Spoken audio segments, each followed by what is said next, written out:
Bonjour à tous, bienvenue, merci d'être présents. Nous sommes accueillis par Bearing Point, Michel Danis, Colliers, pour ce webinaire sur le patrimoine immobilier public où nous essaierons de voir s'il connaît une révolution ou si on assiste plutôt à une évolution. Mais je laisse d'abord Clément qui nous invite ici chez Bearing Point se présenter. Bonjour à tous, très heureux d'être là avec vous et merci beaucoup de vous rendre présent ce matin. Je suis Clément Boissé, je suis associé dans un cabinet qui s'appelle Bearing Point. J'ai la responsabilité de nos activités de conseil en immobilier. On accompagne depuis une quinzaine d'années maintenant nos clients, grands utilisateurs publics pour à peu près 2/3 de notre activité, mais également privés et professionnels du secteur immobilier, foncières, promoteurs et bailleurs sociaux, dans leurs problématiques de pilotage de la performance et d'accompagnement des grands projets de transformation. Michel, est-ce que tu veux peut-être dire un mot sur Colliers ? Oui. Michel Danis, donc Colliers est un cabinet de conseil en immobilier qui accompagne à la fois les investisseurs, les utilisateurs et le secteur public pour près d'1/3 de notre activité, à la fois dans les problématiques d'aménagement, de réflexion sur les modes de travail, de stratégie immobilière et tout ce qui a trait aussi à la transaction. Nous sommes heureux aussi d'accueillir nos grands témoins. Donc d'une part, Bernadette Moroni.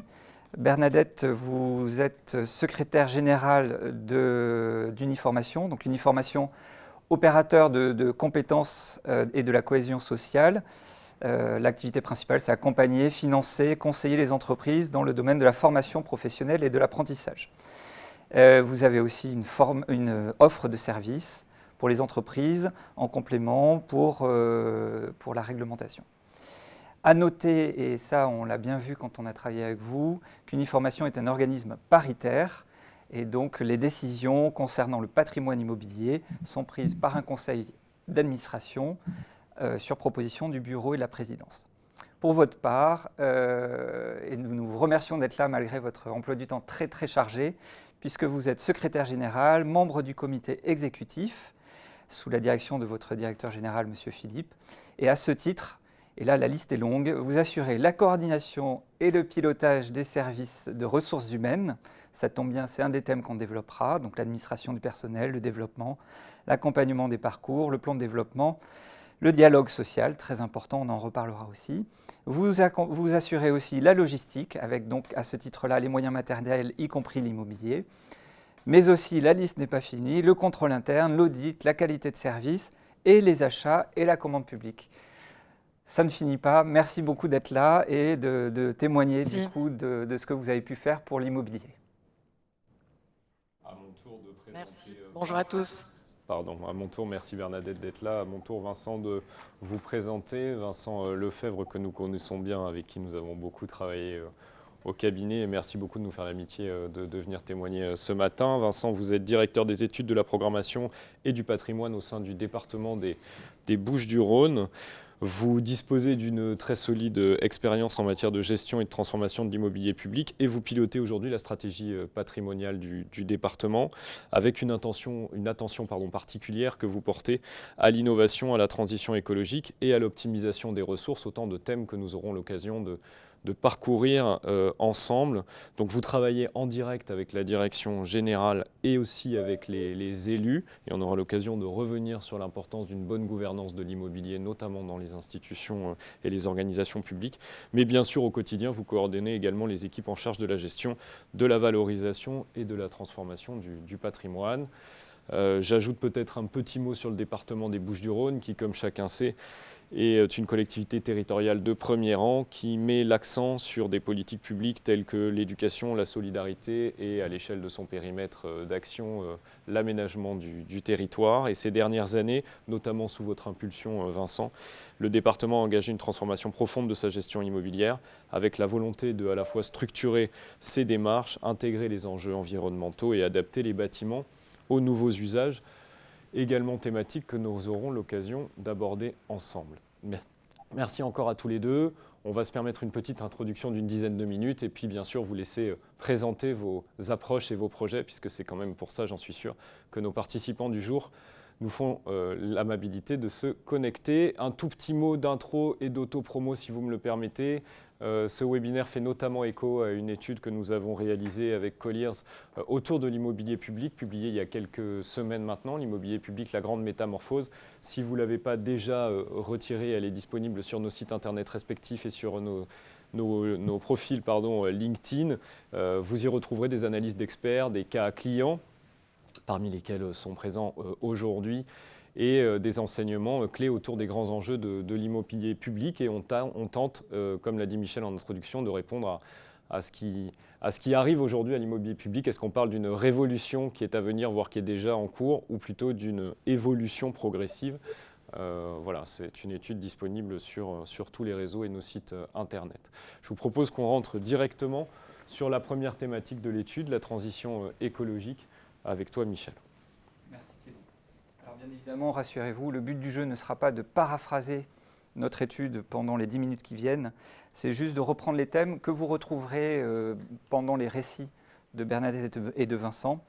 Donc le premier thème sur lequel il nous a paru intéressant de se poser justement cette question de révolution ou d'évolution, sans grande surprise, mais de façon un peu plus poussée peut-être que ce qu'on a entendu jusqu'à présent, c'est sur la transition écologique.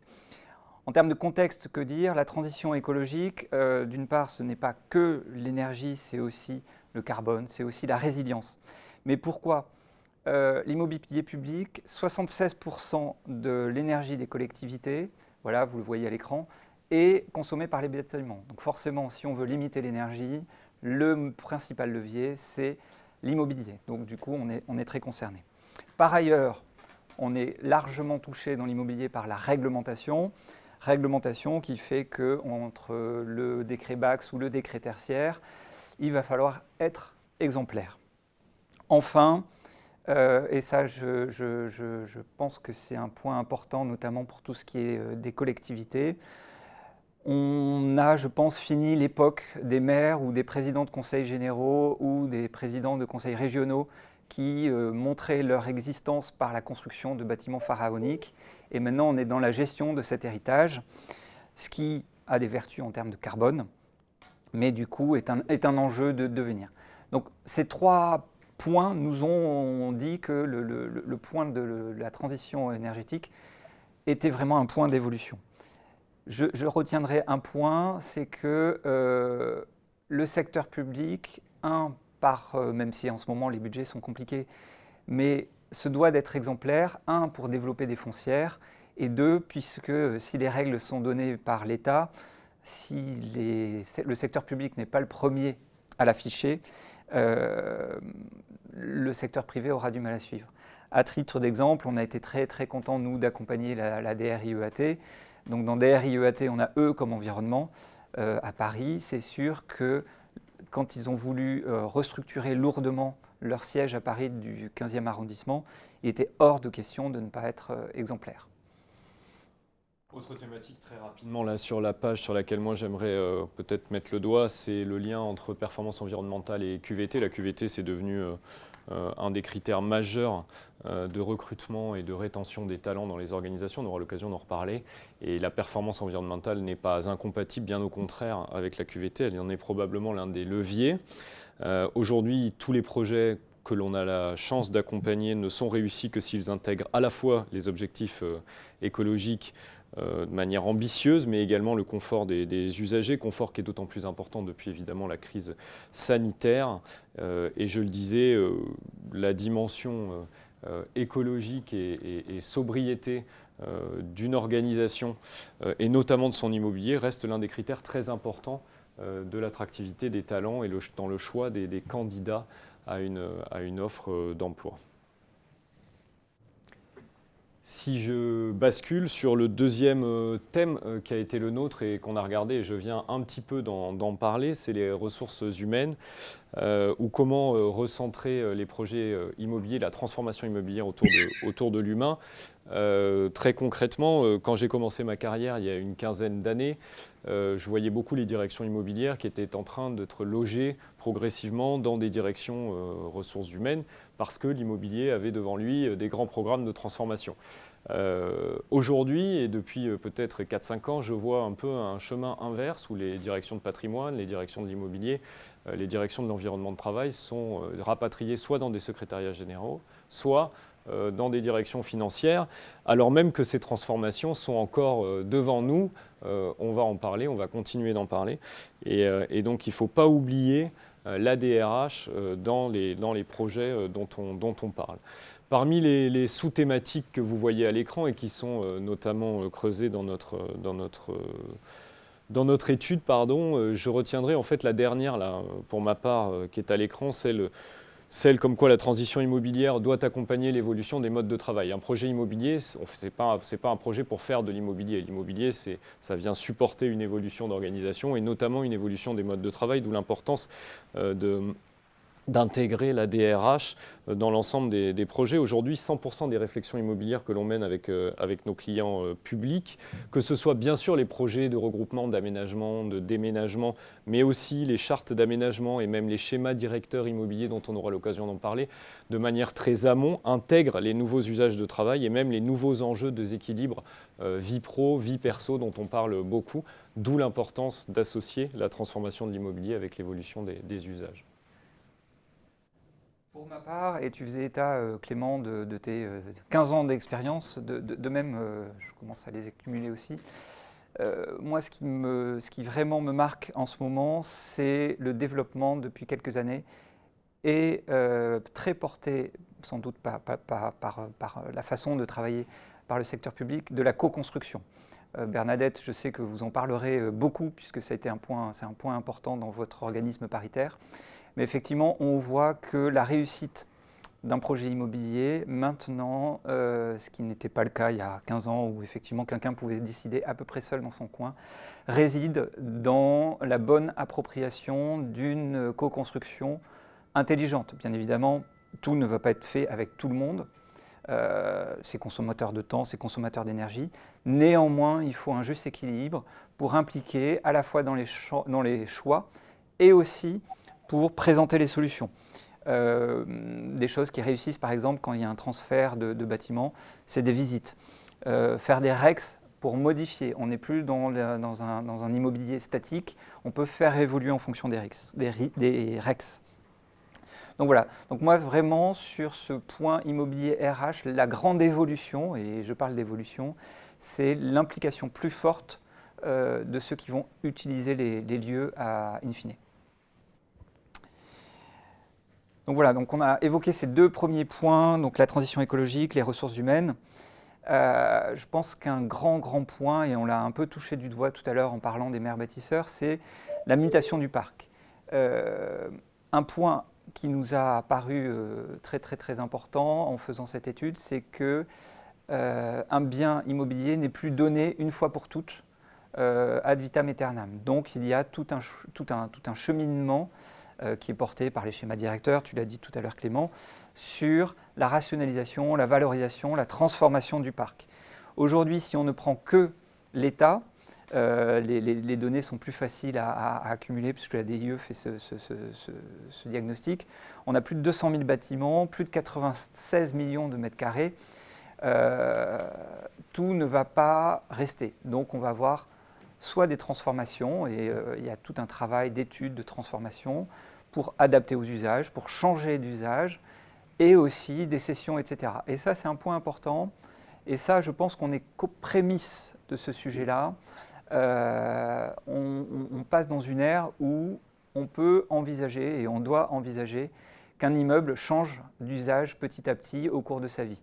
On ne démolit plus pour reconstruire, ça consomme du carbone, ça consomme de l'énergie, et donc on essaye plutôt soit de faire avec l'existant, soit de transformer l'existant.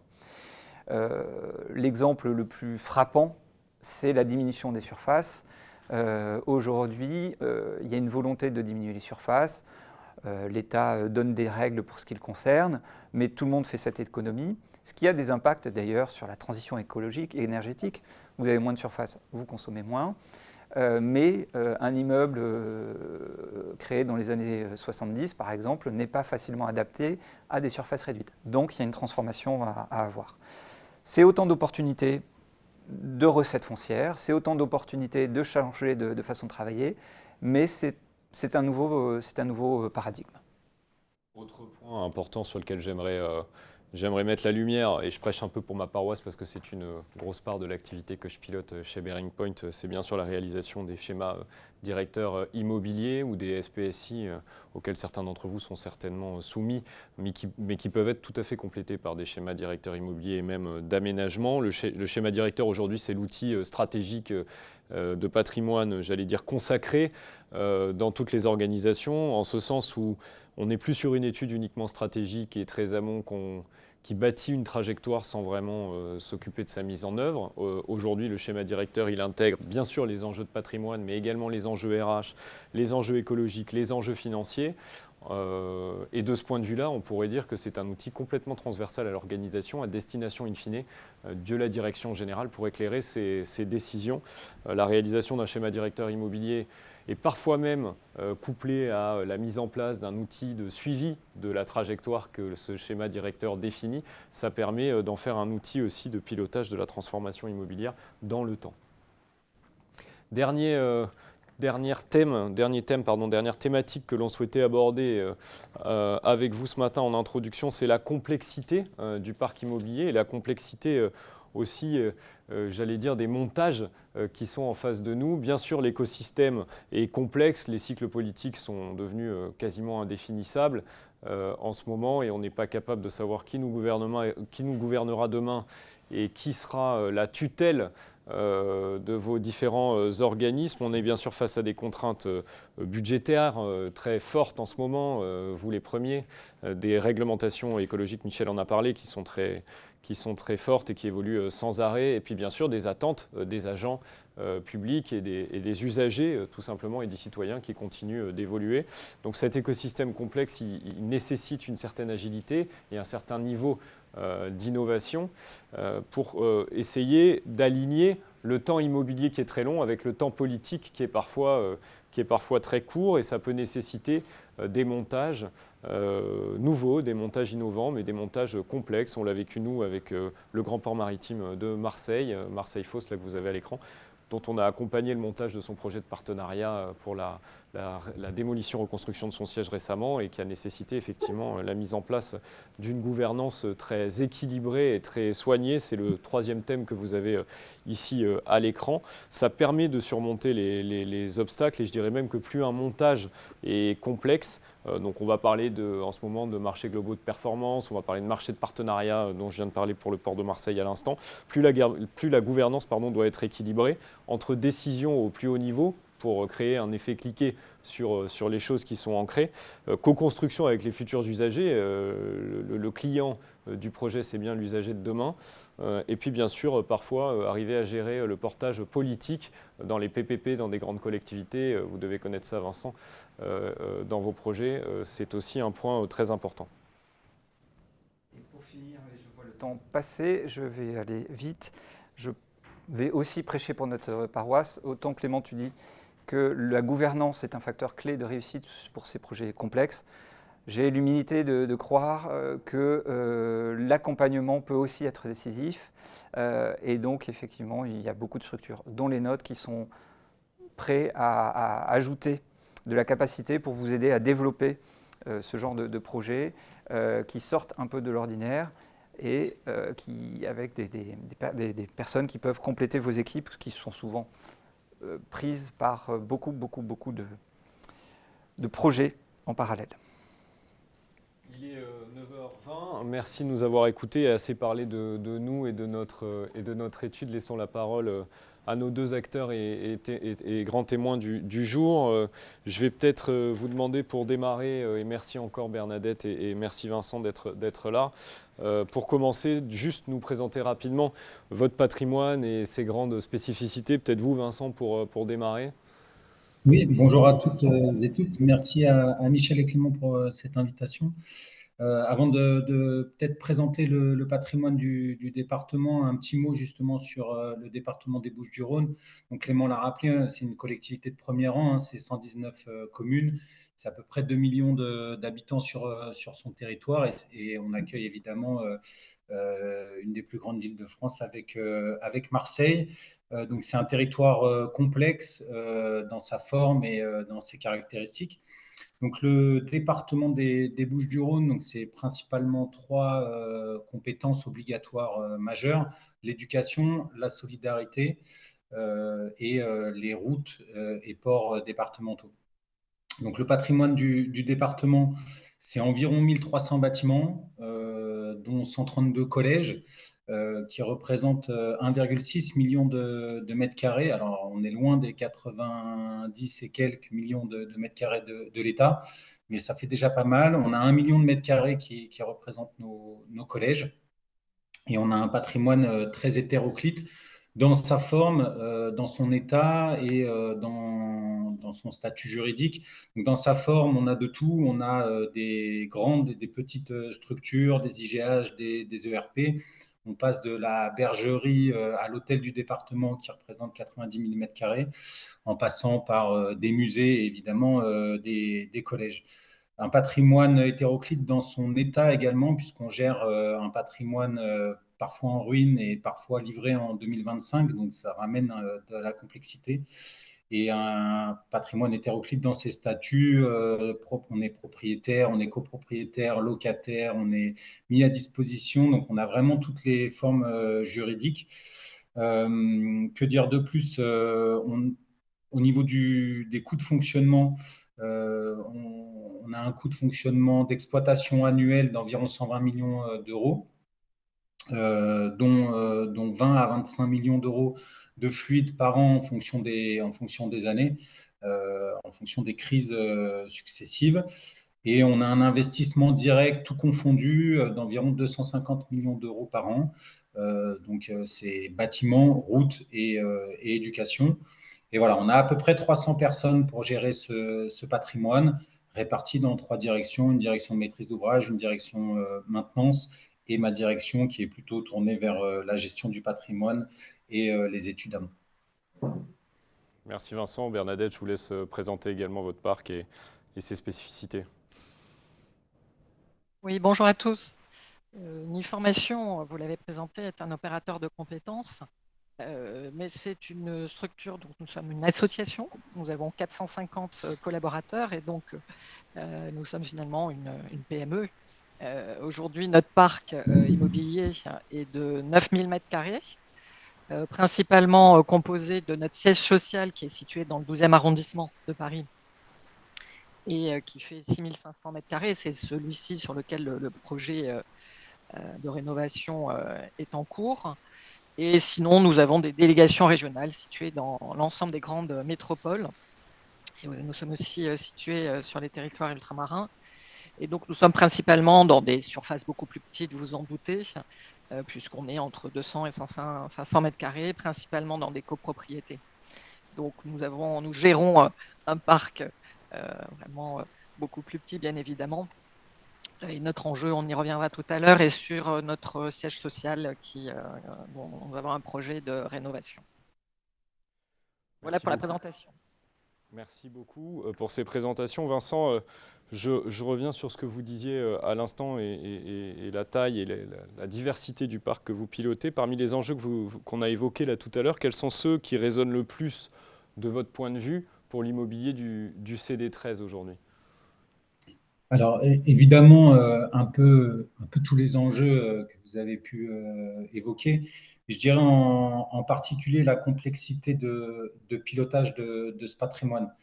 Euh, D'abord par une gouvernance qui est mouvante. Aujourd'hui, on voit bien l'incertitude politique à laquelle on fait face, plus une période électorale 2026, 2027 et 2028 pour les départements.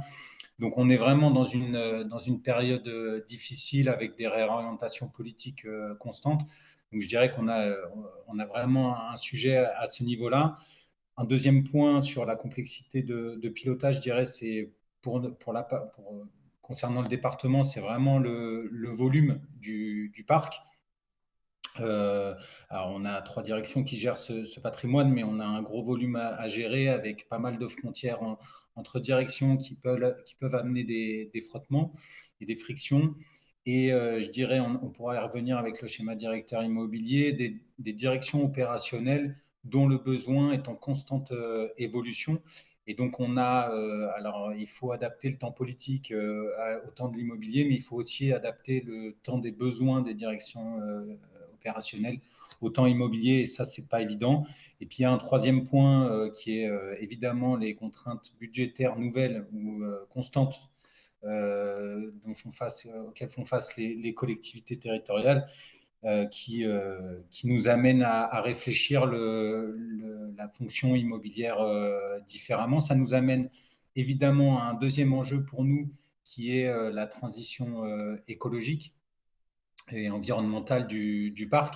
Donc je passe les contraintes réglementaires avec le décret tertiaire, le décret BAX, auxquels on ne peut pas s'échapper. Mais ces contraintes budgétaires donc, nous amènent vraiment à penser le parc différemment, à rationaliser les ressources, principalement financières. Et donc, on a la nécessité d'avoir un parc plus sobre et plus efficient. Et donc, en deuxième lame, de repenser les usages et les modes de travail. Et donc, ça me permet de passer la parole à Bernadette. Oui, donc sur les enjeux, notre conseil d'administration a fait un choix qui est d'atteindre les objectifs du décret écotertiaire, donc l'objectif 2050 dès 2030. Donc, ce qui veut dire que l'on se met en situation par les travaux que nous allons faire sur notre siège social de réduire donc de 60% les consommations d'énergie sur notre patrimoine et principalement sur notre établissement du siège. Donc ça, c'est un objectif fort, puisque ils ont des coûts considérables en termes de rénovation de ce patrimoine. Et donc, ça va avoir des travaux qui vont durer plus de 2 ans, un siège qui va être immobilisé pendant ce temps-là. Mais ça a été un choix et aussi, je dirais, de mobiliser sur une période, mais de ne pas avoir à refaire des travaux d'ici 2050. Donc, c'est un choix financier important. Le deuxième, c'est un objectif en matière de ressources humaines et d'occupation aussi, de la manière d'occuper nos locaux. C'est vrai qu'avec le télétravail, mais d'autres modes d'évolution, on ne s'était jamais, dans les années passées, posé la question de la manière dont on occupait notre bâtiment, dont on utilisait. C'est-à-dire qu'on reproduisait des modes de fonctionnement qui étaient assez figés, beaucoup de bureaux individuels, peu d'espaces collectifs, peu d'espaces collaboratifs, peu d'espaces de convivialité. Et donc là, ça nous a permis, tout ce qu'on vient de faire, nous a permis vraiment de repenser notre mode de travail, de se projeter sur une évolution de notre manière d'occuper les locaux et de travailler dans ces locaux. Donc il y a un aspect ressources humaines et il y a un aspect également pour la manière dont on gère le bâtiment également. Donc voilà, ce sont les deux enjeux, donc ressources humaines, évolution des modes d'occupation des locaux et puis un engagement fort en matière de réduction de notre consommation énergétique. Très bien, merci beaucoup pour ces introductions. Et du coup, je vous propose de rentrer dans le détail de vos initiatives et les retours d'expérience des projets que vous avez menés. Vincent, je commence par vous.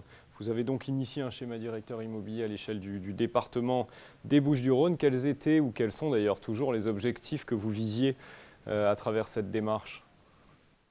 Alors effectivement, on a lancé un schéma directeur immobilier en 2022 avec une genèse un peu particulière sur le projet, puisqu'en fait le sujet émerge suite à un contrôle de la Chambre régionale des comptes qui en 2019 pointe le manque de connaissances, ou en tout cas certaines lacunes sur la connaissance de notre patrimoine immobilier.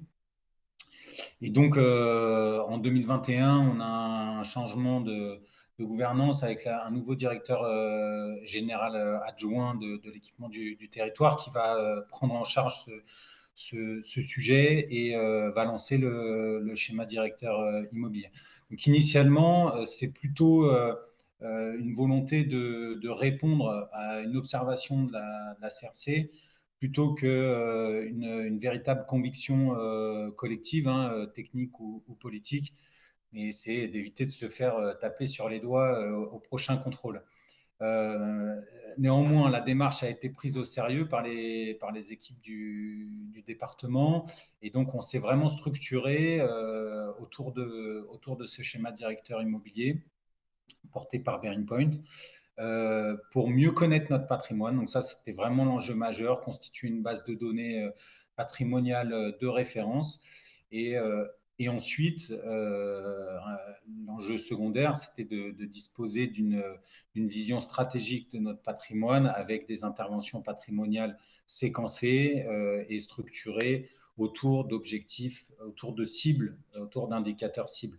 Voilà, donc ça, c'était vraiment l'objectif secondaire. Et ça reste aujourd'hui les deux objectifs principaux, mieux connaître notre patrimoine. On appuie sur un bouton, on sait où on en est et on sait également quelle trajectoire il doit poursuivre pour atteindre des objectifs qui ont été fixés, notamment à travers la politique immobilière définie dans le cadre du schéma directeur immobilier.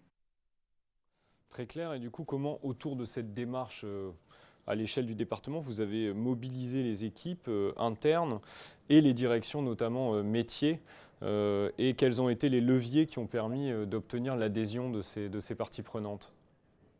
C'est vraiment une clé de la réussite d'un projet tel que le schéma directeur immobilier. Nous, on a eu la chance que le sujet soit porté au niveau de la direction générale adjointe, donc avec un certain niveau de portage, ce qui a permis de faciliter l'adhésion des autres directions générales et des directions opérationnelles. Donc, on a eu une gouvernance, somme toute, assez classique autour d'un comité de pilotage régulier, trimestriel, des comités de suivi hebdomadaires avec une équipe restreinte, une équipe projet restreinte, et des comités thématiques avec les directions opérationnelles. Donc, puisqu'on a structuré notre schéma directeur immobilier en fonction des politiques publiques du département. Donc, on a un schéma directeur immobilier solidarité, un schéma directeur immobilier éducation, un schéma directeur immobilier route, etc. Donc, on avait des comités techniques qui permettaient un échange régulier avec les directions opérationnelles. Je pense que le levier majeur qui a permis l'adhésion de tout le monde, c'est qu'avant de lancer cette démarche, chaque direction opérationnelle a identifié un référent qui s'est tenu de participer à chaque comité technique et qui a été largement mobilisé par les équipes de Bearing Point pour la remontée d'informations. Donc, on a eu une très forte mobilisation. C'est un peu la clé de la réussite de ce schéma directeur. Merci, et ça rejoint effectivement l'enjeu de gouvernance que j'évoquais tout à l'heure et que vous avez très finement structuré. Alors maintenant, la question que tout le monde se pose, au moins autant que moi, c'est quels ont été les résultats concrets que vous avez obtenus avec ce schéma directeur. Alors j'imagine que vous ne les avez pas encore tous mesurés puisque la démarche est lancée depuis 2022 et que c'est des exercices souvent long terme. Néanmoins, vous pouvez peut-être déjà en citer quelques-uns que vous avez déjà obtenus. Bien sûr. Donc effectivement, en fait, la démarche de schéma directeur immobilier, c'est une démarche de long terme. Elle se finit peut-être jamais. Mais effectivement, Bearing Point nous a livré le schéma directeur début 2024 et on a souhaité tout de suite engager la suite. Donc, premièrement, déjà, on a répondu à l'observation de la CRC, donc ça, c'est un point positif, avec une meilleure connaissance de notre patrimoine, ce qui a permis de. En fait, la démarche, elle a permis vraiment de structurer toute la fonction immobilière au sein de notre direction générale adjointe, un peu à l'image de travaux embarqués. Quand on commence à faire des travaux dans un bâtiment, on embarque un certain nombre de travaux adjacents. Là, ça a permis de créer une dynamique autour de ce sujet-là et d'embarquer un certain nombre d'autres sujets. Et on a pu constituer une base de données patrimoniales solide qui nous permet aujourd'hui d'envisager autre chose. Donc, je parlais de travaux embarqués. Donc, on a, à la suite du schéma directeur immobilier, engagé une feuille de route de l'immobilier durable qui a permis de mettre en exergue un certain nombre de sujets en interne et en externe sur notre patrimoine immobilier. On a lancé un groupe de travail sur le décret tertiaire et le décret BAC, ce qui nous permet d'avancer sur ce sujet-là. On a lancé également une démarche ISO 50001, une étude avec le CRMA sur la surchauffe de nos bâtiments. Donc, on s'appuie sur la démarche de schéma directeur immobilier pour lancer d'autres sujets. Et c'est vraiment un vecteur de mobilisation des équipes. Merci beaucoup Vincent pour ce retour d'expérience. Maintenant, je vais m'adresser à vous, Bernadette. On est sur quelque chose de complètement différent puisque vous nous l'avez déjà expliqué. Le sujet qui nous préoccupe aujourd'hui, c'est vraiment la rénovation, la restructuration même de votre siège. Peut-être pour commencer, est-ce que vous pouvez expliquer à notre auditoire ce qui a mené à l'étude de faisabilité, à la décision, puisque je pense que c'est un enjeu important pour ceux qui nous écoutent, c'est comment on prend la décision. Et puis après, on pourra détailler un peu comment ça s'est déroulé. Mais voilà, quelle est la genèse, comment tout ça a démarré? Alors, Uniformation, donc nous sommes propriétaires de ce siège depuis 1995. C'était un bâtiment qui avait été rénové dans les années 1980 et on n'a pas fait de travaux très structurants depuis. En 2014, nous avons fait une première étude qui a montré qu'il y avait un besoin de rénovation énergétique sur ce bâtiment, mais ça n'a pas été, il y a 10 ans, un enjeu. Donc la décision a été de faire quelques travaux plutôt de rénovation assez simples, mais de ne pas du tout engager de travaux structurants. Arrive le décret écotertiaire et on fait une analyse de l'ensemble de nos biens. Et il s'avère qu'on comprend que nous n'atteindrons pas les objectifs 2030 en faisant uniquement une optimisation de notre consommation quotidienne, etc. Et donc là apparaît le besoin, en effet, de faire des travaux plus importants.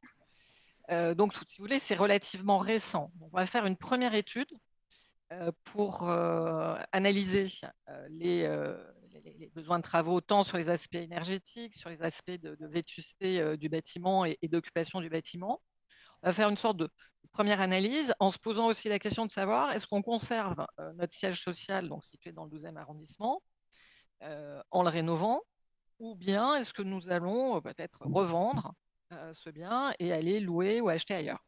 Et finalement, il va y avoir une première décision de notre conseil d'administration qui va être de dire nous restons donc dans ce bâtiment et nous allons le rénover. Donc ça s'est fait sur une analyse. Il y a une décision, puisque comme vous l'avez compris, organisme paritaire, toutes les décisions importantes sont prises par nos administrateurs dans le cadre du conseil d'administration. Et donc, c'est là que ça qui a été l'élément, la première étape du projet, valider que nous restions dans le 12e et engager des études ultérieures. Et c'est à ce moment-là que nous avons choisi de nous faire accompagner par une maîtrise d'ouvrage et choisi ensuite Colliers par le montage du GAP. Alors, je ne sais pas si vous m'entendez bien, parce qu'il y a des travaux à proximité, donc je ne sais pas si vous entendez les travaux C'est derrière moi. parfait. Mais voilà. Voilà comment nous en sommes arrivés à travailler avec Colliers. Donc c'est là qu'on illustre que c'est une évolution, parce que ça a commencé quand même en 2014, et qu'on voit la complexité du choix, de la mutation, etc. Et maintenant, donc on a compris que tout n'était pas fini. Peut-être nous dire voilà, où vous en êtes et les points clés, les points qui peuvent aider d'autres à vous imiter ou à gérer leur projet. Oui, tout à l'heure, on a présenté une formation, 450 collaborateurs. J'ai une équipe logistique avec 3 personnes. Donc, vous comprenez que nous n'avons pas l'habitude du tout de mener ce type de projet. Ce sera sûrement l'unique projet que nous mènerons. du fait de la composition de notre patrimoine. Et donc, il était nécessaire de se faire accompagner par une maîtrise d'ouvrage. L'opportunité de l'UGAP et du montage UGAP Colliers était intéressant parce que ça permettait aussi d'éviter d'avoir à faire un appel d'offres pour choisir une assistance maîtrise d'ouvrage. Et donc, on a commencé à travailler avec Colliers sur plusieurs aspects. Donc, vous avez vu, on était sur un projet assez macro. Et donc, on a voulu faire un diagnostic et un cadrage initial pour faire de nouveau valider par notre conseil d'administration le projet. Et donc là, il y a eu deux aspects avec des équipes différentes de Colliers, mais dans la même temporalité. Une partie plutôt technique. Donc, on a fait faire un diagnostic énergétique également avec un prestataire proposé par l'UGAP. On a fait faire également voilà, on a fait intervenir également un géomètre. Et puis, Colliers est intervenu pour la partie technique, pour mettre, je dirais, en chiffrage, en projection, l'ensemble des travaux techniques, tant sur la partie énergétique que sur la partie vétusté du bâtiment. Et ensuite, nous avons fait, comme je vous le disais, une réflexion sur la partie fonctionnelle, sur les principes d'aménagement. Donc là, ça a été beaucoup plus collaboratif, puisqu'on a, Colliers a animé des réunions avec des collaborateurs.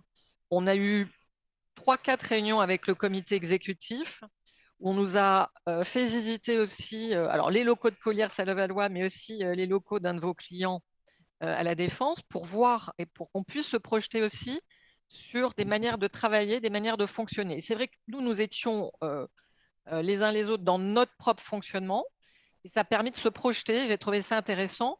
Et donc, pour les uns les autres, de voir qu'on pouvait fonctionner différemment avec d'autres usages.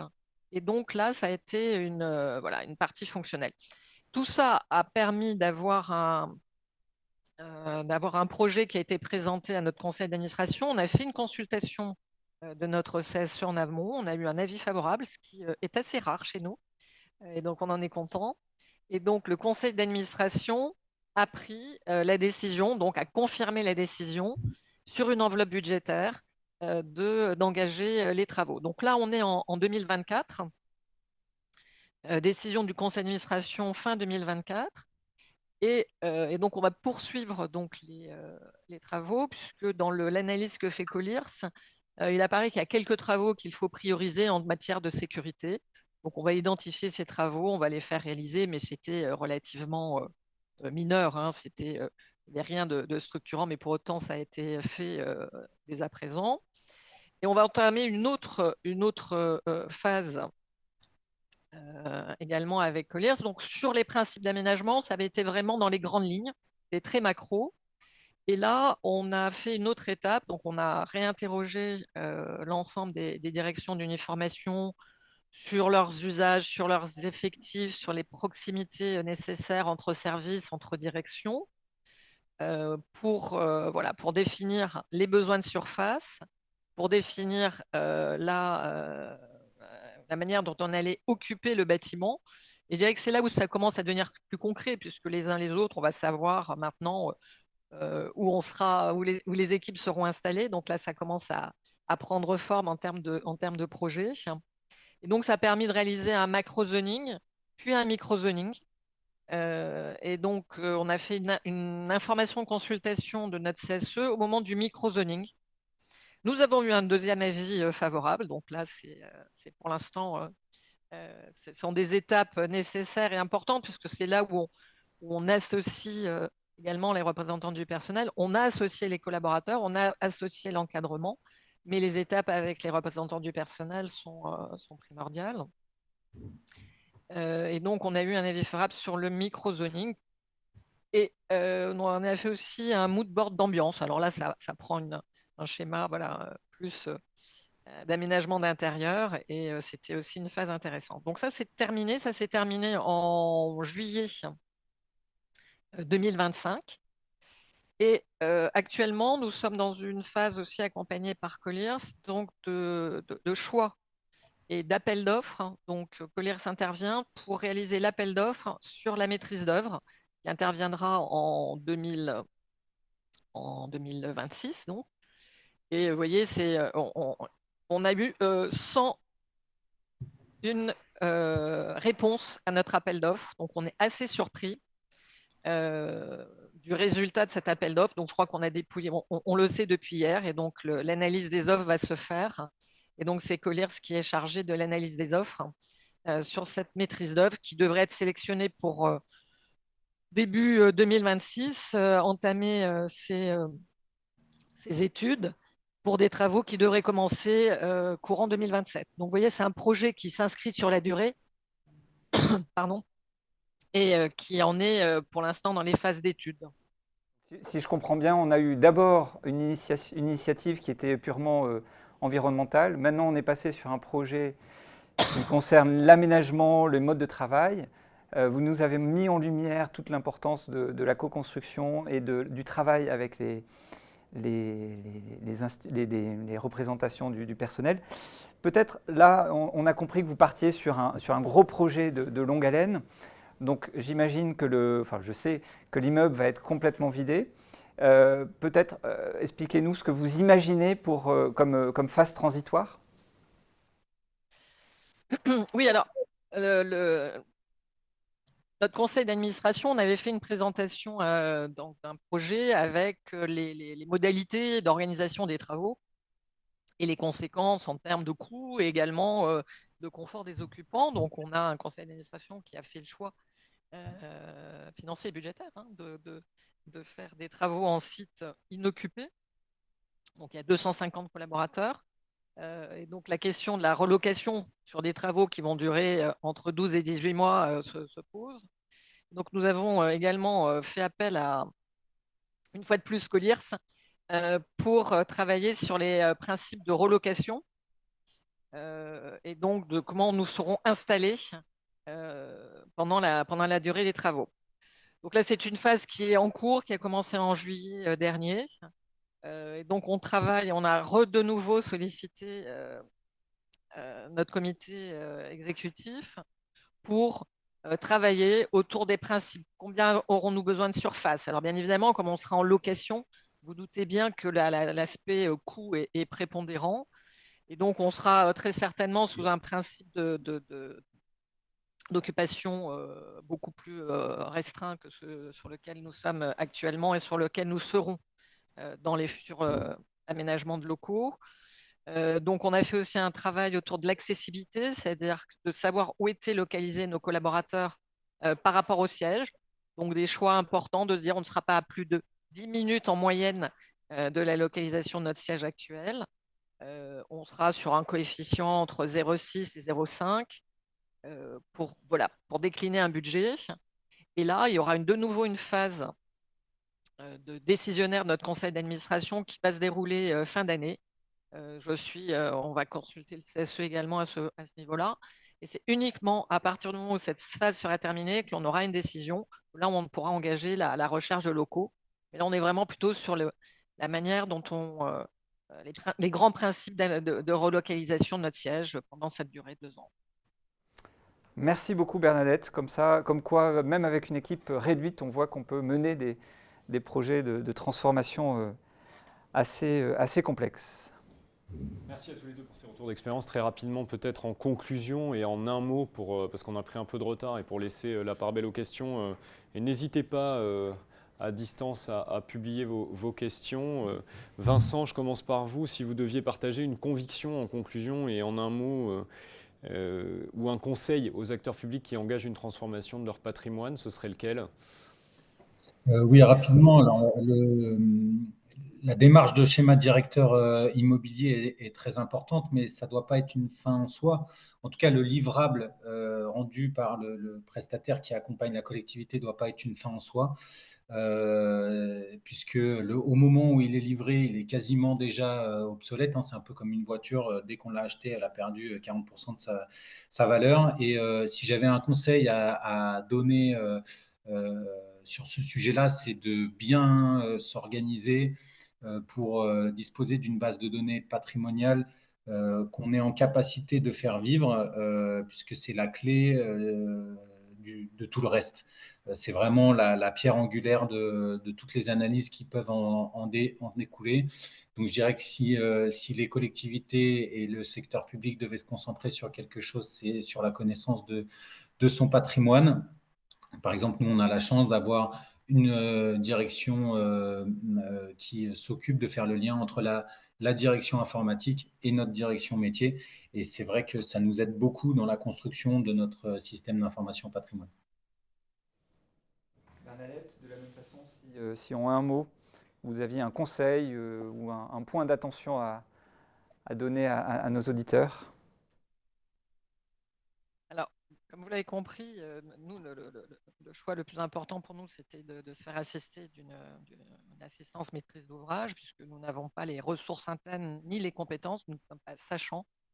Ce que j'ai trouvé intéressant, c'est dans l'offre qui a été proposée, c'est d'avoir une pluridisciplinarité, mais une cohérence. C'est-à-dire que je n'ai pas X interlocuteurs, une continuité dans les interlocuteurs, donc c'est facilitant pour nous. Et de pouvoir, voilà, d'avoir un fil conducteur avec, on n'a pas besoin de réexpliquer le projet. L'ensemble des acteurs connaît le projet et on a des intervenants qui sont, voilà, qui se coordonnent déjà entre eux.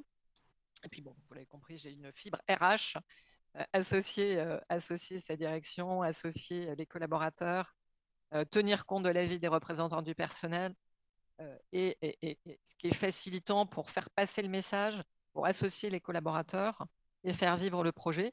Alors pour l'instant, les collaborateurs d'Uniformation, tout ceci est encore abstrait pour eux, mais on communique, on va encore plus communiquer quand le projet deviendra concret. Et ça, pour moi, c'est vraiment prépondérant et indispensable à la réussite du projet. Et comme vous l'avez compris, le projet, pour moi, sera terminé en fin 2029. Donc, pour l'instant, il y a encore beaucoup, beaucoup d'étapes avant qu'on puisse parler de réussite de ce projet. Merci. Et on vous souhaite beaucoup de succès dans l'atterrissage de ce projet. Merci. Merci beaucoup à tous les deux pour ces retours d'expérience très précieux et très inspirants, je pense, pour nos participants. Et d'ailleurs, ces retours d'expérience ont amené quelques questions dans le chat. Je me permets d'en prendre une et peut-être vers vous, Vincent, mais Bernadette, vous pourrez bien sûr compléter. J'ai une question pour vous qui est dans le cadre de la stratégie, et merci Monsieur Cornu pour votre question, de valorisation et de modernisation du patrimoine immobilier public. Comment intégrez-vous la question des mobilités des agents et des usagers? Voyez-vous des leviers pour articuler politique immobilière et politique de déplacement, notamment pour réduire l'empreinte carbone et améliorer l'accessibilité des sites? Vaste sujet en 6 minutes 27 qui est le temps qui nous reste. Mais... Vaste sujet, je vais essayer d'être rapide et d'expliquer comment nous, on a approché cette question. Évidemment, chaque site est étudié finement dans le cadre du schéma directeur immobilier et la question des déplacements fait partie des données prises en compte. Alors, j'ai eu la chance aussi de faire le schéma directeur de la métropole Aix-Marseille-Provence, où c'était également un sujet important puisqu'on est sur un vaste territoire. Je dirais que ça ramène à une autre question, c'est la capacité, en tout cas pour les collectivités territoriales qui sont en charge de compétences spécifiques, c'est la capacité des politiques publiques d'établir leur stratégie de développement, leur maillage territorial spécifique et adapté à leurs usages et leur public. L'immobilier ne doit pas être le support de la politique publique, c'est la politique publique qui doit définir le maillage territorial et le besoin en immobilier. Et ça, c'est vraiment un enjeu clé pour les collectivités territoriales, parce que bien souvent, on attend de l'immobilier qui réponde avant même que la politique publique ait défini sa propre stratégie de développement. Et ça embarque tout, notamment les déplacements des usagers et des agents. Très clair, merci beaucoup. On a aussi une question pour Bernadette, Michel. Oui, alors Bernadette aurait pu répondre à cette question, mais je crois qu'elle l'a déjà fait en indiquant que, par exemple, tout ce qui était réflexion sur le siège temporaire était faite en fonction du temps de transport, etc. Pour reparler de ce siège temporaire, nous avons une question effectivement où on nous demande le temps des travaux de rénovation. Est-ce que Uniformation a-t-elle la nécessité de louer des surfaces disponibles dans le patrimoine de l'État? Je pense que la réponse vient du statut d'Uniformation, mais Bernadette, je vous laisse répondre. Non, nous n'avons pas d'obligation en ce sens. Nous sommes soumis, nous ne sommes pas un opérateur de l'État, nous sommes agréés par l'État, donc nous n'avons pas les mêmes contraintes que les opérateurs ou que l'administration. Donc non, on devrait s'orienter vers le parc privé, probablement. Très bien. On a fait le tour des questions qui nous ont été posées et merci beaucoup à tous ceux qui ont répondu. On voulait juste peut-être faire un petit rappel de nos activités dans le secteur public, notamment soutenues par un acteur très important pour la transformation des organisations publiques. Michel, je te laisse en dire un mot. Oui, et je pense que Bernadette l'a mentionné aussi. C'est vrai que, tu le disais, vous avez 2/3 d'activité dans le public, nous 1/3. Et une part de cette activité se fait avec l'UGAP, avec qui nous avons travaillé pour présenter l'étude dont nous avons parlé, qui nous permet effectivement de travailler dans des temps records avec tous les acteurs soumis à la commande publique. Donc nous sommes très contents d'avoir eu le soutien de l'UGAP dans la publication de cette étude. Exactement, et l'UGAP fait beaucoup pour la transformation, pas uniquement sur l'immobilier, mais notamment sur la transformation de l'immobilier. Il me reste peut-être la conclusion, tu avais introduit, je conclus. Merci encore Bernadette, merci encore Vincent pour vos témoignages.